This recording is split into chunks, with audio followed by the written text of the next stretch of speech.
বেশিরভাগই সেলিম কাবাবটা বেশি খাওয়া হয়। এদের হচ্ছে যদি আমরা বলি পুরি, তারপর হচ্ছে রোল, এগুলো। আর কাবাবটা তো এটার সিগনেচার ডিশ। আমি পুরান ঢাকায় খাইছি, কিন্তু পুরান ঢাকার যে কাবাবটা হয় সেটা ওদের প্রাইসটা কম হইলেও ওদেরটা হচ্ছে জুসি হয় না।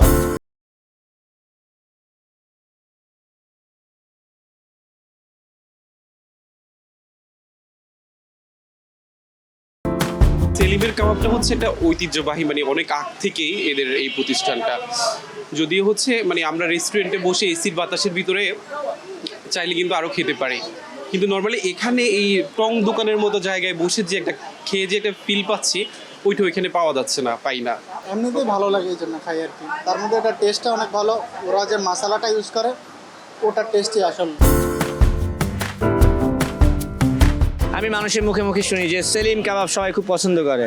সেলিম কাবাব এত বিখ্যাত কেন, আর কবে থেকে এটা শুরু হলো? 50-45 বছর হয়ে গেছে। সবচেয়ে বেস্ট ব্যাপার হচ্ছে ওনাদের সিক্রেট কিছু ইনগ্রিডিয়েন্টস আছে, মশলা।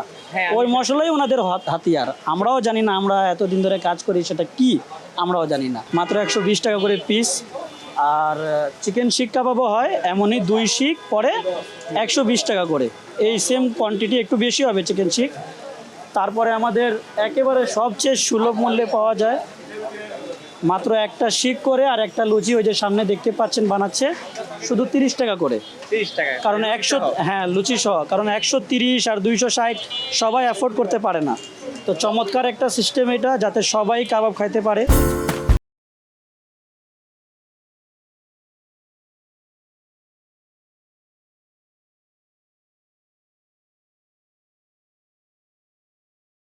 লাগে, মানে আমি কাবাব খেলে সালাদ পছন্দ করি, যেখানে সালাদ ভালো সেখানে কাবাব খেতে পছন্দ করি। যে কারো দরকার হলে ফ্রেন্ডদের ডাক দেয়।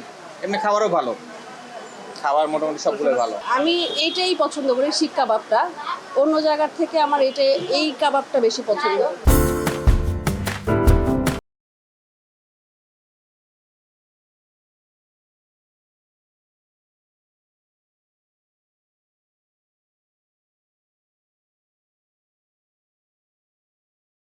সামনে অনেক ধরনের কাবাব এবং চাপ আছে, আর আমি এখন চাপটা ট্রাই করবো না, আমি ট্রাই করবো হচ্ছে কাবাবটা। বিশেষ করে এই যে সেলিমের কাবাব ঘরে বিখ্যাত বিফ কাবাবটা একটু খেয়ে দেখি।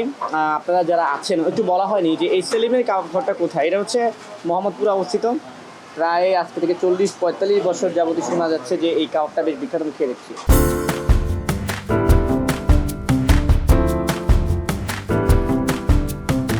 আমার কাছে মজা লেগেছে, আপনাদের কাছে কেমন লাগছে সেটা জানতে হলে ভিতরে কিন্তু আপনাকে চলে আসতে হবে এই কাবাব ঘরে। এবং শুধু যে সেলিম কাবাব ঘর তাই না, এখানে আসলে আশপাশে কিন্তু আরও অনেক কাবাব ঘর আছে।